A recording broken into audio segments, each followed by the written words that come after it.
ایک لڑکا تھا، نام تھا ارم، ہمیشہ خاموش، تنہا سا۔ سکول میں کوئی اس سے دوستی نہیں کرتا تھا۔ گھر میں سب کہتے تم عجیب ہو، سب سے الگ ہو۔ ارم کا دل چاہتا چیخ کر کہے میں الگ ہوں پر عجیب نہیں، لیکن وہ کس سے کہتا؟ ایک دن کلاس میں سب بچے ہنس رہے تھے، ارم ایک کونے میں خاموش بیٹھا رہا۔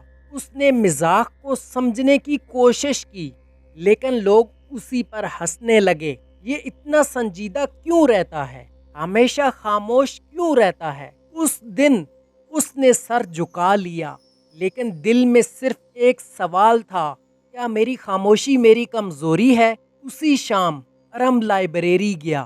وہاں ایک کتاب ملی، وہ لوگ جنہیں دنیا کبھی نہیں سمجھتی۔ کتاب کے اندر ایک جملہ لکھا تھا، جن لوگوں کو دنیا سمجھ نہیں پاتی، اکثر وہی لوگ دنیا کو بدلنے کا حوصلہ رکھتے ہیں۔ ارم کی آنکھوں میں روشنی آ گئی۔ اس نے کتاب بند کی، مسکرایا اور دل میں کہا مجھے کسی کی تسلی کی ضرورت نہیں، کیونکہ میں جانتا ہوں میں کون ہوں اور کیوں ہوں۔ ہر وہ شخص جو تنہا ہے ضروری نہیں کہ وہ کمزور ہو۔